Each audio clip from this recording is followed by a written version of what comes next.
Hi, I'm Kristen Clark and I'm an early childhood teacher in South Carolina. I'd like you to close your eyes for a moment. Think back to when you were in kindergarten. Some of us might have to think back farther than others. But what did it sound like? What did it look like? What are the children doing?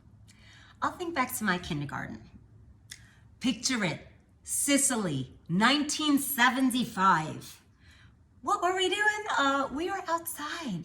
I went to kindergarten for half a day and we spent a lot of our time outside. We had a sandbox, a water table, recess equipment. We ran our little legs tired. And then when it was time to come back in, we were able to listen to the teacher, follow directions. Well, it might surprise you to know that in 2025, the average kindergartner goes to school for 7 hours a day and spends only 20 minutes of that day outside. A recent survey by the EdWeek Research Center states that student behavior problems continue to plague schools, and educators say they've actually grown more serious. It's my opinion, and the opinion of countless teachers and parents, that shortened recess times are directly related to these findings.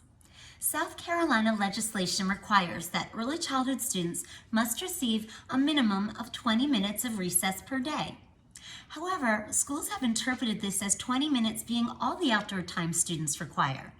This is simply not true. A recent study found that extra recess created more tolerant relationships among the students, which led to more effective methods of solving conflict. Administrators saw a decrease in physical violence in the students who were given extra recess.